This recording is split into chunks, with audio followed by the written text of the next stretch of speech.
I'd like to invite Ira Glass of This American Life to come to the stage, and my good friend and rocker, Damian Kulash.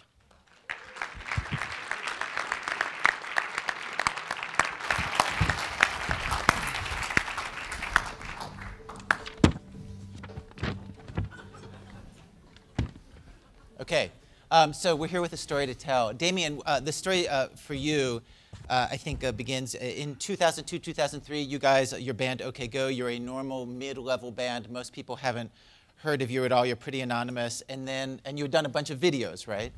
Yes, we had done. Well, we had one major label album out at that point. We'd had one pretty successful radio single. And 2 or 3 commercial videos, one of which actually got on MTV. And then you did this video, A Million Ways, and it wasn't even like a serious video. There wasn't the record company that did it. No, it was a stage routine. We wanted to be able to drop our instruments on stage and just break into dance, which is not what rock bands normally do.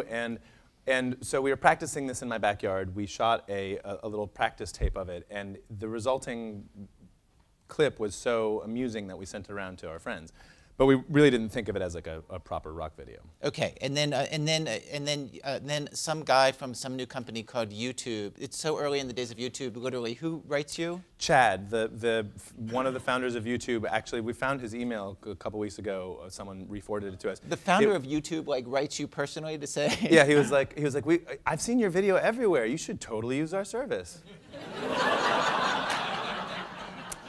And I re-met him again like a year ago. He forgot sending that email. I was like, you should totally give me some of your service. And that works out pretty well. Let's see a little clip of the video.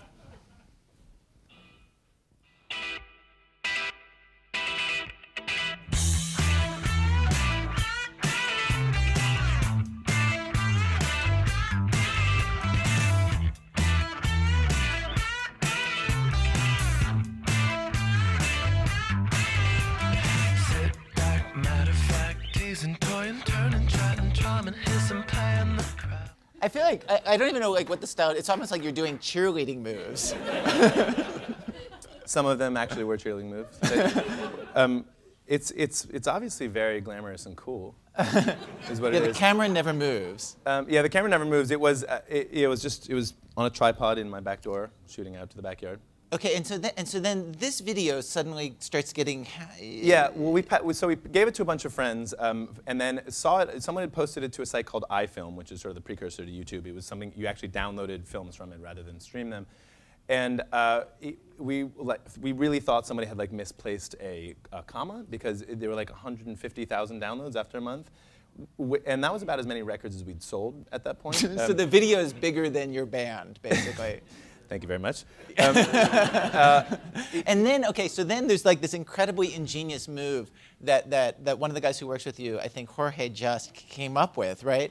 And he basically said, okay, there's this whole new situation, there's YouTube, let's create a dance contest. This dance is so easy to do, anybody could do it. And so you basically said to people, send us your video knocking off this video, and if you have never done this, go into YouTube and type Million Ways, and it's the most inspiring, there's like, how many hundreds? There's over 400 at this point. And it's like little kids, it's fraternity guys, it's old people, it's people on stage, it's people in their backyard. There's people wearing mattresses. There's people who actually inserted themselves into mattresses and somehow did the whole dance. There's one during a Christmas service where the animals, like the kids who are the animals in the creche thing, they're singing Silent Night, and the kids in the back start doing our dance. I mean, it makes you just like believe in America. Like seriously, I just like it really does. And so that pretty much like suddenly like you start to exist in some way. You're on a major label. They have nothing to do with this. Oh yeah, they when we brought that video in, we're like, we should release this as a proper video. The head of the what was it called then? It was like the digital services department or something. Watched the video, sat there for a second, and I'm really not joking. The first words out of his mouth were if this gets out, you're sunk.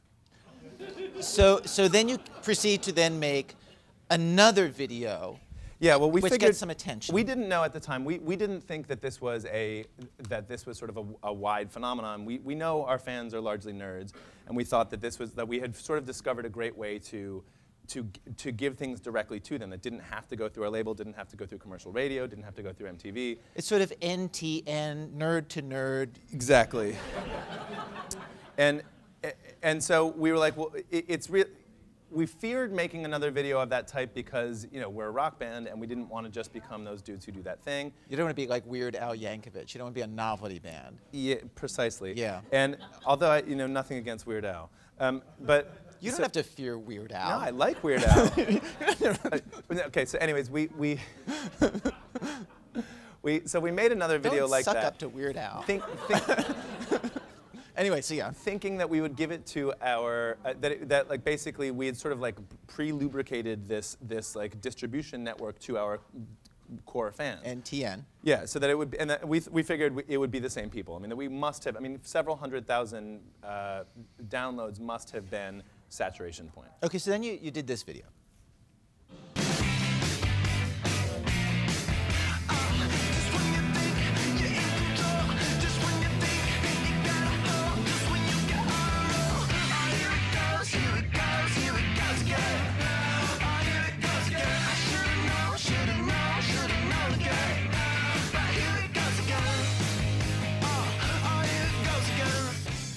Okay, so if you're in this audience and haven't seen this video, you either don't have children, don't have friends, or don't watch television, or don't use the internet. Yeah, don't have the internet. You guys don't have the internet, do you? Yeah, pretty much. Like how many people? The downloads on that are in the 60-something million now. And Which is, yeah. Which it was like going like this until our label turned off the embeddability feature. So 40 Right. is where it capped, and we've still gotten 25 more since then. Now that's about 10 million more than you need to win a presidential election in this country. And then from there you started making other videos. Yeah, I mean it became a great. What's amazing is they're obviously not like normal music videos in that they're not glamorous. There aren't a lot of boobs involved, and we make them ourselves. They're also. They don't really advertise the music as much. They don't advertise the music any more than a song advertises the plastic CD it's on. I mean, this is one of our creative outlets. I hope people are noticing the Rube Goldberg machine one, which is just an amazing one. So yeah, we've made another. I don't know, 8 or 10 since then. There's the one with the trained dogs doing the dancing with you. There's the last 12 of them now have. The last 12 of them have gotten over 1 million hits in the first week. Right. And then also the fans end up putting up videos where they basically knock off your videos with their videos, whatever you're doing. There's the Lego one. There's an entire genre of people doing stop motion Lego OK Go videos. There's several people doing the treadmill one. I really thought that the treadmill one, there was no way, at least nobody was going to try to copy this. And there are dozens of them, including like the German. The biggest German TV network did it as a national contest. Who can do this? It's crazy. So this is pretty good for business, I'd assume. And I just want to pause on this, like just how radically different this is for a band. Like, let's say at the time that you were doing this, your label EMI, if we had non-neutral internet, and they had been paying, say, they're a big company, EMI. And if they were one of the people who actually had sort of the high-end internet where the stuff would go to people quicker. If YouTube, the distribution network, had been a paid service that you had to buy your way onto, they wouldn't have bought us on. I mean, they literally told us that they thought we would be. I mean, it was straight up homophobia, basically, but they thought that, like, you guys look so gay in the backyard doing that, that like, you should not only not put it out, you should, like, try to keep it quiet, you know? Right, like, because they had other bands that they were pushing. Well, sure, I mean, we did benefit from their big promotional push during the first 6 months we were on the label when we were Infinite Potential and they didn't yet know if we were the next big thing. But once 1 out of 20 or 1 out of 100 bands gets there, that's where they put their investment. So Coldplay, they will definitely push. You know? On the big non-neutral net, but on the neutral. Right. Well, I mean, a non-neutral net essentially turns into cable TV. You can have incredibly fast service. You can have like amazing things come to you, but they have to be pre-approved by the gatekeeper. By the gatekeeper. Yeah, and in your case, and also like up until this point, to be a band before the net. It's basically payola to get onto MTV, to get onto radio. And it still largely is. Like you really can't commercially succeed in the States without a lot of radio airplay, and that's still there's only one way to get there still, and it's money. You like as an independent band, you can't just go get on. No, I mean luckily we are successful enough now that we have started to be able to hire independent consultants in that world, which and there's no more direct payola the same way, but yeah, I mean it would be impossible for a band starting up in the garage to get on the radio by accident. Now, our nation, one of the things that people are looking to foundations and public leaders and government for is for job creation. Like in our reporting for the radio show I do, like we're constantly running up against this. People like, how come the government isn't making more jobs? What are things that every kind of public institution in this country can do to create jobs? Because you were able to actually get the band to an audience through these means, like how big a business are you now? Like how many jobs did basically net neutrality, the ability of you as a nobody to reach an audience bypassing the gatekeepers, how many jobs have you created? There's a That's a serious question. No, there's because I have to say, as a regular Fox News listener, I'm familiar with the fact that a viewer, I mean, that the president and no member of his cabinet has ever had a real job or created a job. So I think it's important. Oh, you guys don't see that as a joke, do you? they're like, since we're all being called upon, like who can run their own business, who can create jobs? Jobs are created by small businesses. I present to you small businessman Damien Kulas, band leader of OK Go. With how many employees? We have, there's 4 members of the band. We have 2 people who run our label full time. We have a label that you created. A label that we created. Yeah. And it's not, I mean, a label is a loose term for it. They're sort of our distribution network, promotion network. Mm-hmm. We have a more or less full-time publicist. We have 2 full-time filmmakers. We have management. We have 3 people in our management company that I would say are basically devoted. I mean, who work solely on us. When you go on tour, you tour 10 months. Well, those a year? are pirates. I don't know if those are real people. But how many of them? Touring crew is 7. Okay. Plus a bus driver, 8. So that's good. It keeps them from attacking American oil freighters. right, exactly. Working for you. Well, not successfully, but usually, at least when they're on tour with us. Okay, so we're talking we're up to I think about 20 people, 20 actual families living off of the income that you're doing here, your business. Yeah, and then there's a whole lot of independent contractors outside of that. People we hire for individual. Net campaigns or radio campaigns, or there's a graphic designer we work with a few hours a week. So it's like almost 24 people full time, maybe another dozen, kind of like a significant chunk of their income. Because the business of being your band and touring and everything, how much money is it a year? Like, what's the total revenue stream? I mean, it really goes up and down with good and bad years, but it's in the $5 to $13 million range. I mean, not that we get to keep, but the overall business, yeah, right? The overall 5 business. to 13 million a year. So that's like a decent, nice, small business that anybody would be happy with. Can I say, our business too has been really changed by the fact that things are net neutral. We were a radio show with an audience of about 1.8 million on 500 radio stations each week, and then in the last 6 years, without losing any of the radio audience, which is interesting because there was a fear that we would lose radio audience, we've added 600,000 people who are podcasting each week. Basically, 600,000 people download us. That's 660,000. We're the largest podcast in the country. And that's a revenue stream for us. It's a huge revenue stream. We have raised millions of dollars simply from the podcast, from selling advertising on it, and then turning to listeners, where I say to listeners, this costs us money to get to you. Text this number, and it means you give us $10. Text this number on your phone. Would you have paid for that to be on the fast stream? Were there I mean, if we're not part of an international conglomerate. But so say that you had to pay the same fees that Google does to AT&T to be on AT&T's hyperfast service. Would you have been like, we should try this out? No. No, because we wouldn't have seen the potential in it. Like now, if we were faced with a non-neutral net, then we'd have to make a business choice. Can you imagine if we were like, dancing in the backyard is really cool. People really want to see this. I mean, there's maybe somebody will give us $15,000 to get on the fast internet for a month. Yeah. No, we just wouldn't have. It wouldn't have crossed our minds. Yeah. It also gives us worldwide access. Like this weekend, we did an episode of our show where we revealed the original secret formula of Coca-Cola. And it shows how commercially naive we are, that we didn't understand that was going to make international news. So yesterday I did interviews. With Katie Couric's show and with Al Jazeera. I was on Al Jazeera yesterday. Because I think Al Jazeera's view is it goes Tunisia, Egypt, Iran, Coca-Cola. Like that's the scenario. That's the Al Jazeera line. And so they interviewed me, and we've been getting our website crashed from all the weight, but now we're back up, and we're getting hits from all over the world. And we even before this, we were making tens of thousands of dollars from donors all over the world.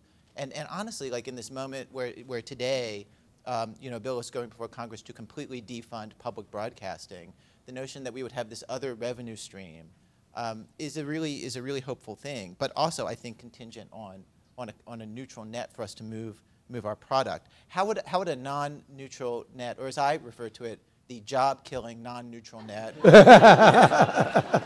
how? For you, as a small businessman running a $5 to $13 million business a year, how would that affect your business? It would affect my business, where my business plans to be 6 months from now, 2 years from now, 5 and 10 years from now, because no one's, you know, people hate censorship or things being taken away from them. So there's not a real fear, in my mind at least, that the telcos will come and try to shut down things we have already. It's just that the next level of service, the exponential growth of this technology, if it's only to serve their commercial interests, you wind up with, you know, I don't know, like imagine being able to download a high-def movie in 2 minutes. Everyone's going to do that, and everybody wants to do that, and that's a great service. So everybody will go there instead of YouTube. Right. So you'll be stuck back on YouTube. Yeah, I mean, that we're essentially, like, what we're using today will seem like a fax machine in a year and a half, you know, in 5 years. And so if we're granted total freedom of the internet at this day and age, but not in wireless and not in whatever they would like to build fiber optically and not what's coming next, we might as well just, I mean, you know, we should just give up now, you know? So how are you going to how do you go about like protecting the internet? Like what do you do? Well, I mean, what we need obviously is legislation, but I'm not a legislator. Oh, Okay, really? You're not? Oh, sorry, no, I am not a I didn't legislator. know that you weren't a legislator. You're not even. I have a group. You're not even I'm wearing cufflinks right now. part of a group called Rock the Net. Sir. There's REM, Pearl Jam, Oh my Def Jam for God! Beauty. What?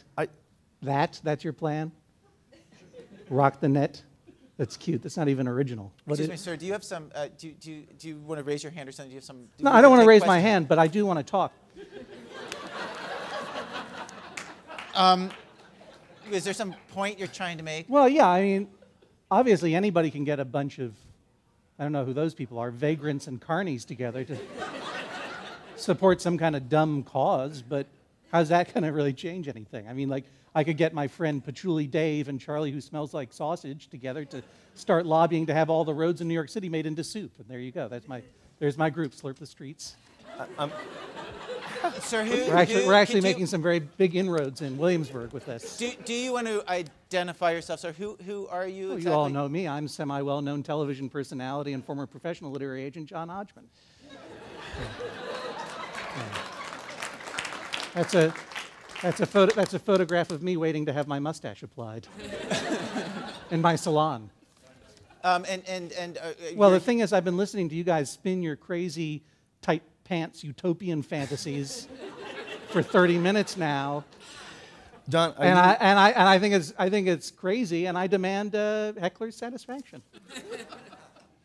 I said heckler's satisfaction. I don't even know what you mean, but are you up for like? Are you in a respectable, polite debate? No, nothing like that. I want to fight. I want an imbroglio.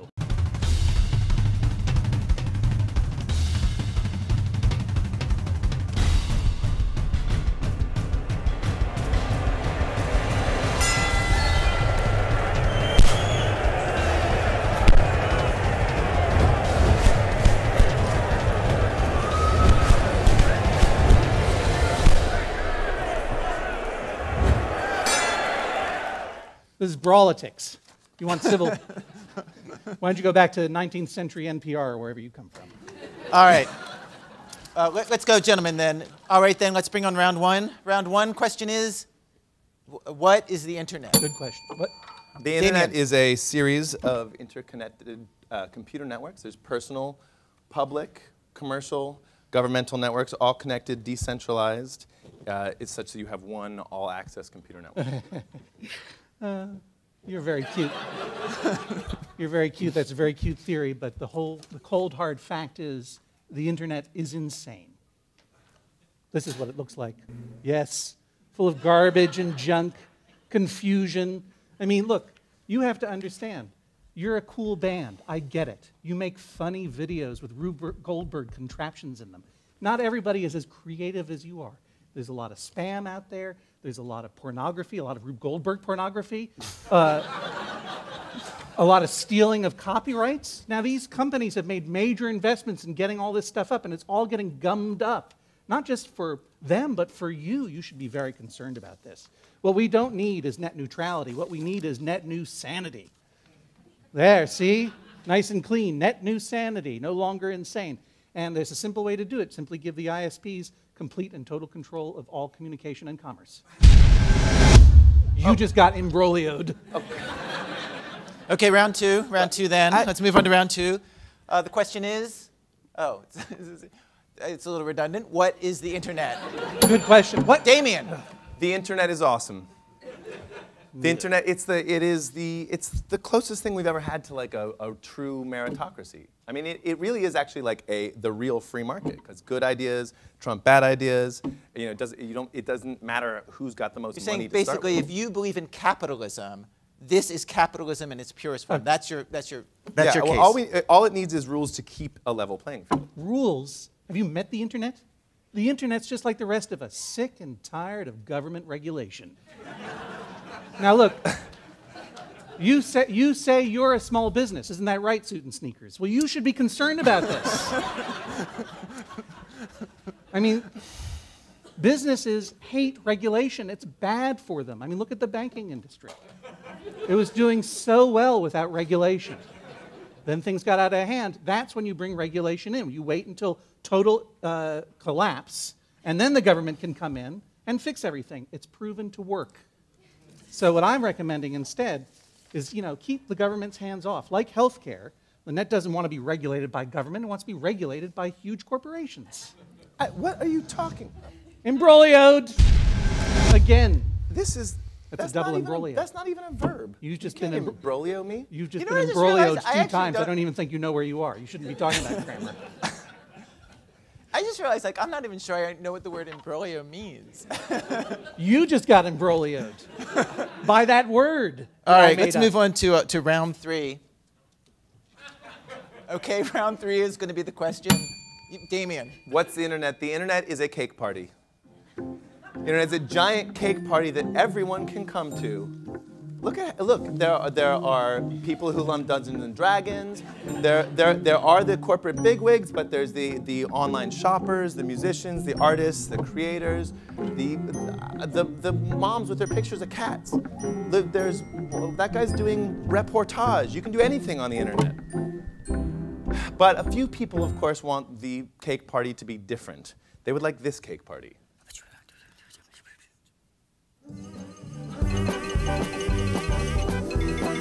Don't be fooled by the music. This party sucks. So those are the corporate bigwigs. This is the non-neutral internet party. It sucks. Wow, that's ridiculous. First of all, your little pastry metaphor, the rich people get no advantage at all, so that's dumb. Second of all, if those are the kind of videos you're making, we ought to regulate this. I promise you'll never have to look at anything like that again once the net new sanity comes in. Look, imbroglioed again. I guess that's on you. This is not... Triple imbroglio. The bar for getting imbroglioed is like set a little low, I think. I know, I paid a lot of money to get special access to the imbroglioing. All right, well, Mr. Hodgman, how would you answer the question? What is the internet? Well, the internet, quite frankly, is for the taking. It's a finite resource. And of course, corporations are going to try to control a finite resource. That's their job. It's their obligation.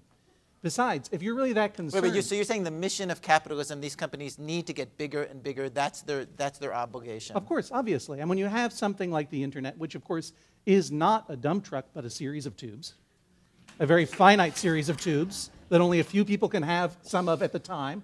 You know what I mean? You can't share the tubes. You understand that, don't you? I think you can share In the back of the tubes. tour bus? You guys are sharing tubes, I understand that, but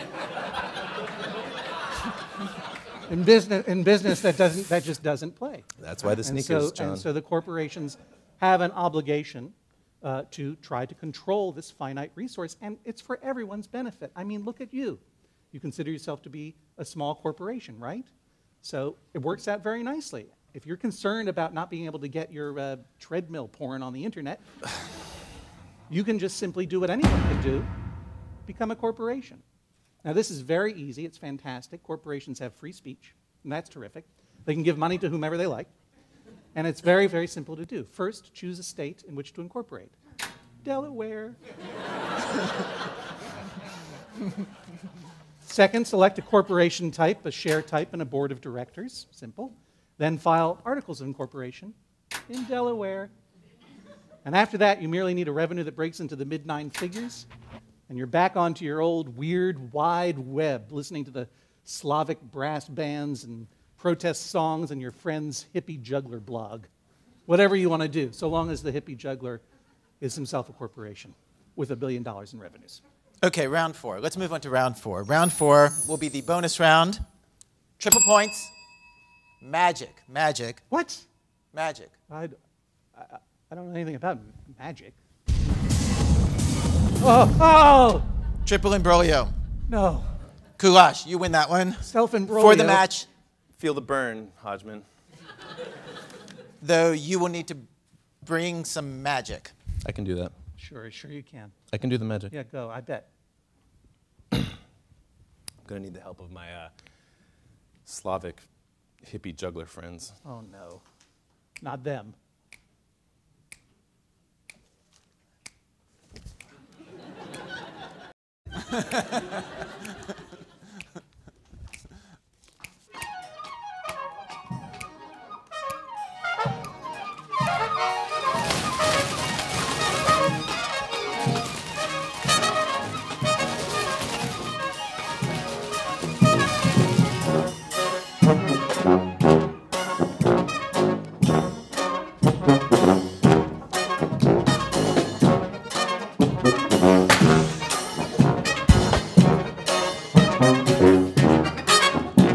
We are amazed but not amused by all the silly things that you do.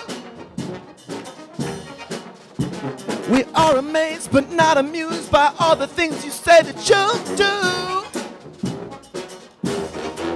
Why do you keep on telling me of your song? 'Cause we have tried to hear it so long. 'Cause if you really want to know our views, you haven't done nothing.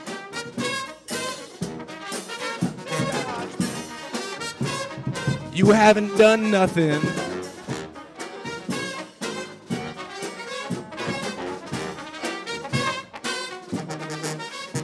It's not too cool being ridiculed, but you brought this upon yourself. The world is tired of pacifiers. We need the truth and nothing else. But if you really want to hear our song, tell me how you are gonna change right from wrong. And if you really want to hear our views, you haven't done nothing.